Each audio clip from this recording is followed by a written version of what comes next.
శుభోదయం. ప్రియమైనటువంటి బంధుమిత్రులారా, నిజమైనటువంటి త్రికరణ శుద్ధిగా భగవంతుడికి భక్తులారా, అందరికీ శుభోదయం. విషయం అందరికీ తెలియవలసింది. నిద్ర పట్టలేదు, రోగరుజనం వచ్చిందని చెప్పి బాధపడబాకండి, భయపడబాకండి. దాదాపు 3 గంటల నుంచి 4 గంటలు, 4 గంటల నుంచి 5 గంటల లోపల మెలకు వచ్చేటువంటి ఏ వయసు వాళ్ళకైనా అర్థమైన రోగం కానీ భయం కానీ ఉండదు. అంటే అది సాక్షాత్ ఈశ్వరుడి సంకేతమై ఉంటుంది. సూర్యోదయం లోపల నువ్వు నిద్ర లేచి సూర్యనారాయణమూర్తికి అంటే బ్రహ్మ విష్ణు మహేశ్వరుడైన త్రిమూర్త్యాత్మకుడికి ఆత్మ నమస్కారం చేస్తే నీకు ఉండేటువంటి పాపాలు కానీ దోషాలు కానీ అథవా జాతకాలు అడుగుతూ ఉంటారు, భవిష్యత్తు అడుగుతూ ఉంటారు. ఆ జాతకాల దోషాలపై భవిష్యత్తు మారిపోతుందని చెప్పి ఒక విశేషం. ఈ పొద్దు దశమి. ఏమి దశమి? మాఘశుద్ధ దశమి. మాఘశుద్ధ దశమికి ఒక విశేషం ఉంది. అదృష్టాన్ని కోరుకోకుండానే అదృష్టం ఇచ్చేటువంటిది దశమి. అంటే కొన్ని దీర్ఘజాడ్యాలు రోగాలు, కొన్ని దీర్ఘమైనటువంటి పాపాలు, జన్మాంతర లక్షాంతర జన్మల నుంచి పాపాలు, కొన్ని తనకు తెలియకుండానే మూర్ఖ బుద్ధితో దేవుడున్నాడా, దైవం ఉందా, సత్యం ఉందా అనేటువంటి తనకు తానుగా ఒక తరహా శత్రువులు ఎక్కడో లేరు, మీకు మీరే శత్రువులు. మీ బుద్ధి, మీ సంకల్పము, మీ ఆలోచనే మీకు శత్రువు ఉంటుంది.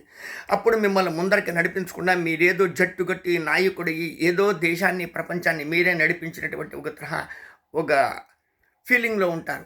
ఆ ఫీలింగులన్నీ పోగొట్టేటువంటి దివ్యమైనటువంటి దినము, రోజు ఇది ఎక్కడ ఏ శాస్త్రంలో ఏ గ్రంథంలో మిమ్మల్ని జుట్టు పీక్కోకుండా మామూలుగా మన ఆనవాయితీ ప్రకారంగా ఈశ్వరికి నమస్కారం వేసుకుందాం. త్ర్యంబకం యజామహే సుగంధిం పుష్టివర్ధనం ఉర్వారుకమివ బంధనాన్ మృత్యోర్మృక్షీయమామృతాత్. 3 ముఖాల కుండ, ఆ కుండలో నేనున్నా, చెప్పరా బుద్ధివంతుడా అని. ఒక ఒగటు, 3 ముఖాల కుండ, ఆ కుండలో నేనున్నా, చెప్పుకోరా బుద్ధివంతుడా అని.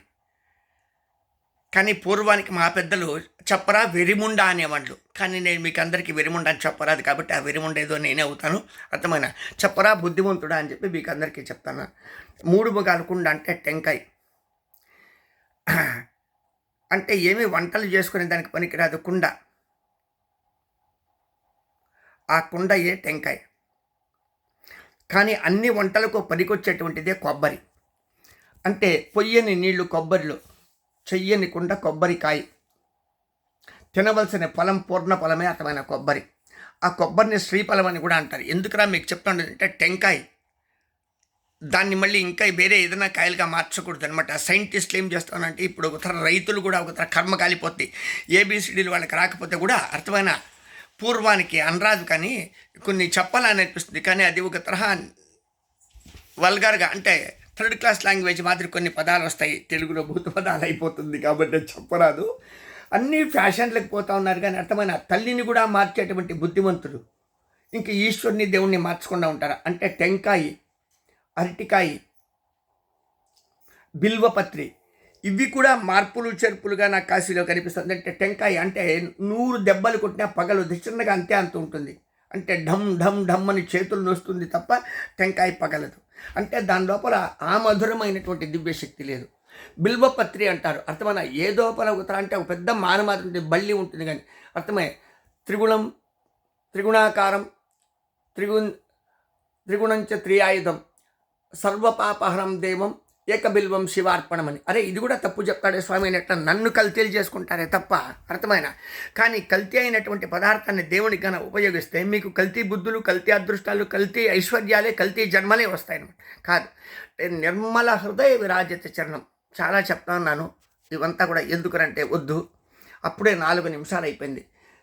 ఈరోజు దశమి, రేపు ఏకాదశి. దశమి తర్వాత ఏకాదశి అని వస్తే తెలిసే ఉంటుంది. కానీ రేపు ఏంది ఏకాదశి?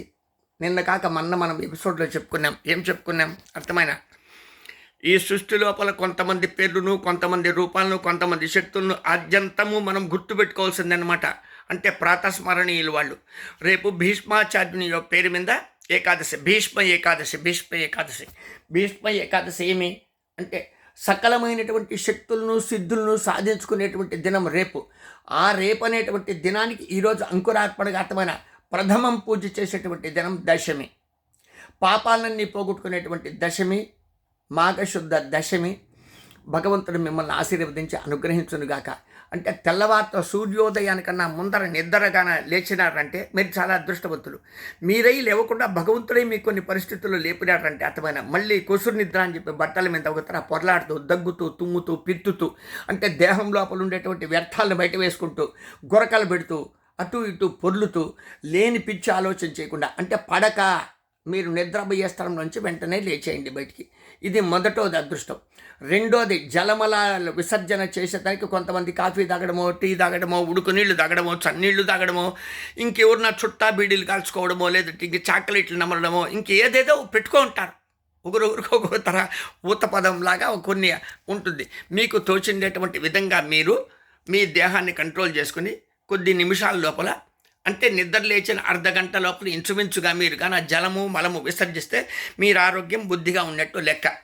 ఆ తర్వాత జలం మలం విసర్జించిన తర్వాత మూతి ముడ్డి ముఖాలు కడుక్కొని, ఆ తర్వాత మీకు సౌకర్యం ఉంటే స్నానం చేసి, అర్థమైన ఎక్కడైనా కూర్చుని ప్రశాంతమైన స్థలంలో కళ్ళు మూసుకుని కానీ కళ్ళు తెరుచుకుని కానీ, అంటే చెత్తా చెదానం దుమ్ము ధూళు లేకుండా, పురుగా బుట్ర లేకుండా, అతి ఎత్తు లేకుండా అతి తక్కువ లేకుండా సమానమైనటువంటి ఎత్తడంలో, అంటే బల్లపరుపుగా, అంటే మీకు తోచిండేటువంటిది కరెక్ట్గా ఏదైనా ఒక ఆసనం వేసుకుని మీకు తోచిండేటువంటి విధంగా దివాకరం దీప్తి సహస్రరశ్మిం తేజోమయం జగత కర్మసాక్షిం అంశుంబానం సూర్యం ఆదిత్యం గ్రహాణం రవిం సదా శరణమహం ప్రపంచ అనేటువంటి ఒక శ్లోకంతో ఓం నమో నారాయణాయ, ఓం నమో భగవతే వాసుదేవాయ 2 పేర్లు గుర్తుపెట్టుకోవాలి. ఓం నమో నారాయణాయ అది వైకుంఠవాసుడు, ఓం నమో భగవతే వాసుదేవాయ అది సర్వేశ్వరుడు. అంటే వాసుదేవుడు ఎవరు, సర్వేశ్వరుడు ఎవరు, సూర్యను అంతా సూర్యుడే.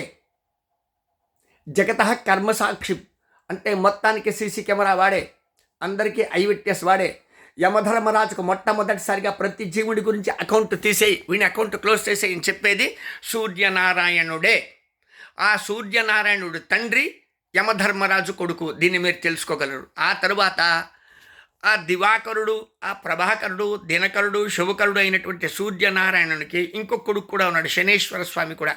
నవగ్రహాల్లో 7.5 అని, పంచమ శని అని, ఏళ్రాట శని, అష్టమ శని, అర్ధాష్టమ శని, ఇట్లా రకరకాలుగా మనిషి పుట్టి బుద్ధిరిగినప్పటి నుంచి చివరికి కాటికి పోయి వాడిని కాల్చి పూడ్చేంత వరకు కూడా ఏ రాజైనా, ఏ మంత్రి అయినా, ఏ ఎఫ్ఏబిఎల్ చదివినా, ఏ ఐఏఎస్లు ఐపీఎస్లైనా, ప్రపంచ దేశాల్లో వాడికి ఎన్ని ఫ్యాక్టరీలు, ఎన్ని బ్యాంకుల లోపల వాడికి డబ్బులుండే, ప్రపంచ దేశాల్లో వాడి ఎంత విజ్ఞానం ఉన్నా కూడా సర్వనాశనం తప్పదు. అంటే ఈ శనేశ్వరుని గ్రహ దోషంగాన పడితే ఇది ఎవరికి పడదు? దాదాపు లక్షల కోట్ల బిలియన్ల మందికి పడిపోతుంది.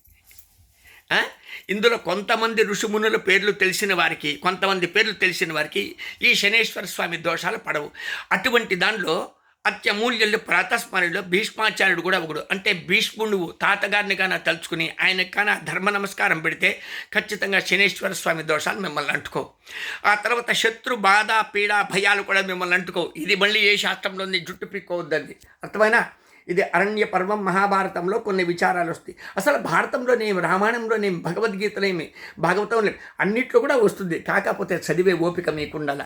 కాకపోతే చదివే పుస్తకాల్లో మళ్ళీ మీరు చదువుకుని మీరు కొత్తగా పుస్తకాలు రాసేటువంటి కవులు మహానుభావులు అయిపోయింటారు. కాబట్టి అసలు పిసల్గై అంటే అసలు అడవికి చేరిపోయి, అర్థమైన అబద్ధం మన లోపల వచ్చి ఒక తరహా పెద్దగా మహావృక్షం అయిపోతుంది. కాబట్టి అర్థమైన అబద్ధం వా సుబద్ధం వా కుంతిపుత్రో రావణ అనేటువంటి ప్రశ్నలు వేసుకుని మహాప్రచండులకి అందరికీ కూడా, బుద్ధివంతులకి అందరికీ కూడా ధన్యవాదాలు చెప్తా ఉన్నాను.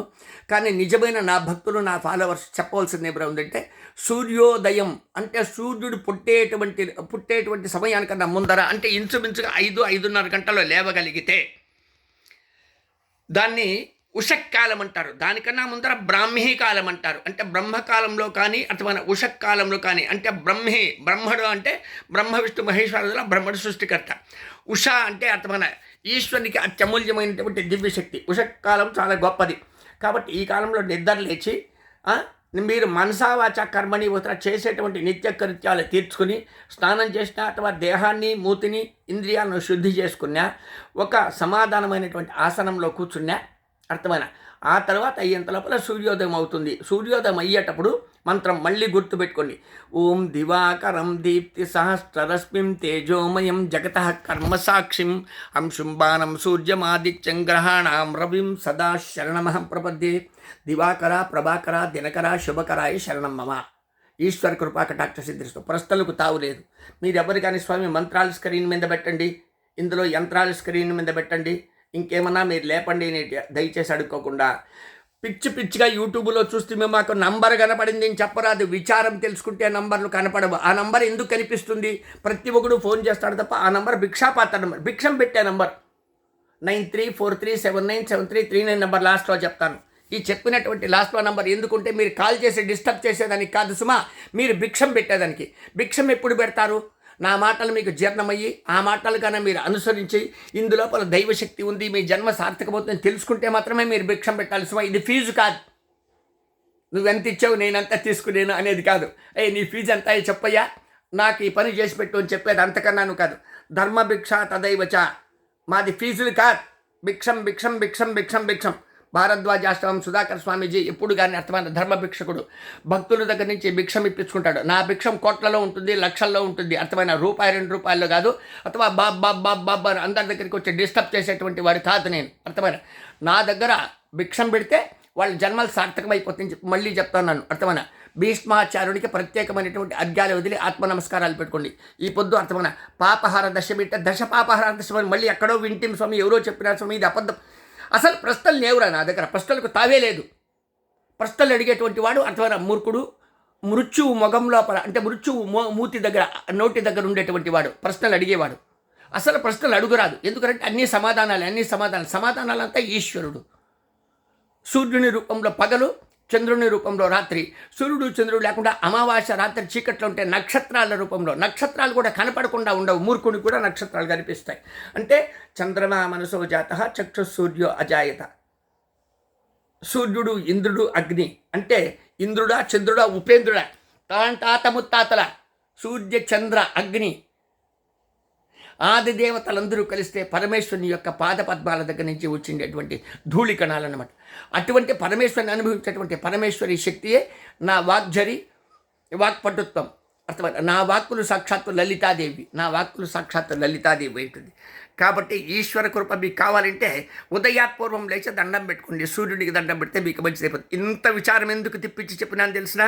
భీష్ముడిని గుర్తుపెట్టుకోండి. అష్టావసవుల్లో ఒకడైనటువంటి మృత్యువు లేనటువంటి మరణమే లేనటువంటి వాడు తన మరణం పొందేటప్పుడు కృష్ణ పరమాత్మని ఆత్మావలోకనగా అతమైన ప్రపంచానికి పరిచయం చేస్తాడు. కృష్ణుడి గురించి ఎంతమంది ఏం తెలుసుకున్నారో తెలియదు, కానీ కృష్ణుడు సామాన్యుడు కాదని, ఆయన జన్మకారకుడని, ఆయనకు మృత్యు ఉండదని చెప్పి అటువంటి కృష్ణ పరమాత్ముని యొక్క దేహాన్ని వదిలిండేటప్పుడు ఆయన లోపల ఉండినటువంటి మానవుని గుండె ఇప్పుడు సాక్షాత్ పూరి జగన్నాథ స్వామిలో ఉంటుందని చెప్పి మీరు తెలుసుకోవాలని చెప్పి ఈ పోస్ట్. అంటే ఇంకా కొద్ది రోజుల్లో, ఇంకొక 4-5 రోజులు ఉంటే 23 బయలుదేరి 24వ తారీఖు జగన్నాథ ఆశ్రమం దగ్గర ఉంటాం.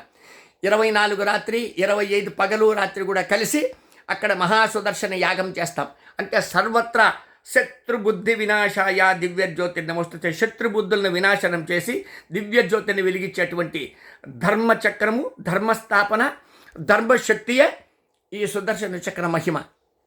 కేపీ రాఘవేంద్ర వేద బ్రహ్మశ్రీ చిరంజీవి అతను సారథ్యం వహిస్తాడు.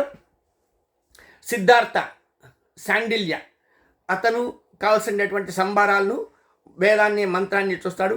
ఇంకా కొంతమంది పరివారములంతా కూడా వస్తారన్నమాట. అందరికీ కూడా మంచిదిగా నేను చెప్పి పరోపకారార్థం ఇదం శరీరం. మన భారతదేశం కాకుండా భారతదేశానికి మిత్ర దేశాలు కూడా శత్రువులు ఉండకూడదు, మిత్రులే ఉండాలి అని చెప్పి అర్థమైన ఈ సుదర్శన మహాసంకల్పం, మహాయాగం. ఈ సుదర్శన మహాయాగం, ఈ యాగంలో అర్థమైన పాపలు ఉండరు, పూలు చల్లరు, పచ్చకాగిత తోరణాలు ఉండదు, ఆహా ఓహో అని చెప్పి ట్రాఫిక్లు ఎక్కడ మనం బంద్ చేయము. అర్థమైన ప్రపంచంలో ఎవరికి ఏమి కానీ ఆల్టిమేషన్ ఇవ్వము, పర్మిషన్లు అడగం. మనకిచ్చేది పర్మిషన్ సాక్షాత్ యమధర్మరాజు, మనకిచ్చేది పర్మిషన్ సాక్షాత్ జగన్నాథుడు. జగన్నాథుని ముందర ఏం పర్మిషన్లు ఉంటాయి? అర్థమైన ఇది ధర్మం, స్వధర్మం, స్వధర్మం, స్వధర్మం. స్వధర్మం అంటే అర్థమైన పరోపకారార్థమైంది తప్ప, పాపహరణమైంది తప్ప, పాప భూయిష్టమైంది కాదు. పాపులను పాపాత్మలను శిక్షించేదే తప్ప స్వధర్మంలో సత్యధర్మాలను కాపాడేది ఏంటిది? ఈ యజ్ఞం, ఈ యాగం. ఎవరికి తొందర లేకుండా అందరికీ మంచిది అయ్యేటువంటి ఈ యజ్ఞానికి అర్థమైన అందరూ ఆహ్వానితులే, అందరూ ఆశీర్వాదం పొందగలిగిన వారే. అర్థమైన దీనికి తగినట్టుగా ఎవరైనా సరే మాతో మాట్లాడి ఆశీర్వాదాలు పొందవాలి అంటే మీరు వీడియో కాల్లే చెయ్యాలి. ప్రశ్నలు అడుగురాదు. మీ పేరు గొత్తం చెప్పి ఫస్ట్ దండం పెట్టుకోవాలి. శరణమ్మమ్మ అంటే దండం పెట్టాలి. అంటే గుండెల మీద 2 చేతులు పెట్టుకుని దండం పెడితే నమస్కార ముద్రతో సంస్కారంగా అర్థమైన మీకన్నీ ఒదిగిస్తాడు ఈశ్వరుడు. ఈశ్వర కృపా కటాక్ష సిద్ధిరిస్తూ భీష్మాచార్యని గుర్తుపెట్టుకోండి. రేపు భీష్మ ఏకాదశి, అందుకే ముందుగా రేపు మళ్ళీ పెడతాను పోస్టు. అసలు వారం ఒక పోస్టు పెట్టాలని అనుకున్నాను, కానీ విచారాలు మీకు వినిమయమయ్యే దానికోసం అని చెప్పి నేను రోజుకు 2 రోజుల్లోనూ పోస్టు పెడతాను. గమనించగలరు. మన యొక్క భారద్వాజ అష్టమం సుధాకర్ స్వామితో పరిచయం సామాన్యం కాదు, సామాన్యులకు ఉండదు. మిడిమిడి జ్ఞానంతో ఆలోచన చేయకూడదు. ఆ తరువాత భారద్వాజ ఆశ్రమం మణికర్ణిక.k. సుధాకర్ స్వామీజీ యూట్యూబ్ ఛానల్ లోపల ఉండేటువంటి సబ్స్క్రైబర్లు అర్థమైన 36,000 మంది దాటినారు. 36,000 మంది దాటిపోతూ ఉన్నారు. కానీ గుర్తుపెట్టుకోండి, సబ్స్క్రైబర్ కావడం కాదు, ఏదో విధంగా భక్తితో అర్థమైన మీ దేహాన్ని మీ జన్మను సార్థకం చేసుకోవాలి. ఏదో ఒక విధంగా అంటే అడ్డదారిలో కాకుండా నిమ్మకాయలు, వంకాయలు, టెంకాయలు ఏదన్నా ఒక గాలిలో దీపం పెట్టి మ్యాజిక్లు చేయకుండా అర్థమైన నిజమైనటువంటి మహిమ కలిగినటువంటి ఈశ్వరి ఆదిశక్తిని, ప్రత్యక్ష సూర్యనారాయణ స్వామి పంచభూతాలను నమ్మాలి, ప్రకృతిని నమ్మాలి. అర్థమైన ప్రాణభయంతో అబద్ధం చెప్పకూడదు, దాచుకోరాదు. మా సబ్స్క్రైబర్లందరికీ కూడా మా ఆశీర్వాదాలు కావాలంటే దోచుకుని దాచుకోరాదు. అర్థమైన ఉన్న దాంట్లో పంచుకోవడం నేర్చుకోండి. నేను ఒక్కడే కాదు, నాలాంటి వాళ్ళు మీకు దగ్గరగా ఎవరే పరిచయమైనా కూడా అర్థమైన వాళ్ళని గౌరవించేది నేర్చుకోండి, వాళ్ళ ఆశీర్వాదాలు పొందేది నేర్చుకోండి. తాగుబోతులు, తిరుగుబోతులు, అబద్ధం చెప్పేటువంటి వాళ్ళు, జూదర్లు, జులాయిలతో సావాసం చేయబాకండి. వాళ్ళు ఎవరు ఉంటే అర్థమైన మీకే తెలుస్తుంది. మళ్ళీ ప్రత్యేకించి దానికి ఎపిసోడ్లు చేసే పనేమి లేదు. అర్థమైన చెడ్డలు సులభంగా పట్టుకుంటుంది, కానీ సులభంగా తెలుసుకునేటువంటి పద్ధతి కూడా ఉంటుంది. చెడ్డలు సులభంగా పట్టుకుంటుంది, మంచి సులభంగా పట్టుకోదు సుమా. ఆ మంచి మీకు కావాలంటే అర్థమైన మన ఆశ్రమంలోనూ, మన మాటల్లోనూ, మన ఛానల్లోనూ దొరుకుతుంది. హరహర మహాదేవ శంభో. దీనికి ఎవడు సర్టిఫికెట్ ఇవ్వాల్సిన పనేమి లేదు, ఎవడు టెస్ట్ చేయాల్సిన పనేమి లేదు. దీనికి అన్ని టెస్టులు అయిపోయింటుంది అనమాట. జన్మాంతరాలుగా మనం కాశీలో తపస్సు చేస్తున్నాం. నేను తాగేది గంగా, నేను కొలిచేది గంగాధరుడు గంగా. కాబట్టి గంగా భవానీ గాయత్రి కాళీ లక్ష్మీ సరస్వతి రాజరాజేశ్వరి బాలా శ్యామలా శ్రీ లలితాంబిక నవదుర్గా మహాకాళి బ్రహ్మ విష్ణు శివాత్మకం త్రికాల జ్ఞాన సంపన్నం నమామి భువనేశ్వరి. శుభం కరోతు కళ్యాణం ఆరోగ్యం ధన సంపద శత్రుబుద్ధి వినాశాయ దివ్యజ్యోతి నమోస్తుతే. ఎక్కడ కానీ అబద్ధం ఉండదు, తావు ఉండదు. అబద్ధానికి తావు లేదు. సూర్యోదయం కన్నా ముందర లేవండి. అంటే సూర్యుడు పుట్టేదానికన్నా ముందర నిద్రలేండి. ఏదో విధంగా పరమాత్మని కృపను పాత్రలు కండి, మీ కష్టాలు సులభంగా తీరిపోతాయి సుమా. ఎవ్వడు కానీ నా జీవితం సంకరాకిపోయిందని చెప్పి బాధపడాల్సిన పనేమీ లేదు. ఫైనల్ చివరిగా చెప్తాను, 9343799733 నెంబర్కి భిక్షం పెట్టండి. ఇందులో అర్థమైన భిక్షం పెట్టే నంబర్ ఇది, ఫోన్ చేసి డిస్టర్బ్ చేసే నంబర్ కాదు ఇది. భిక్షం పెట్టే నంబర్ మాత్రం జ్ఞాపకం పెట్టుకోగలరు. హరహర మహాదేవ శంభో. కాశీ విశ్వనాథ గంగా.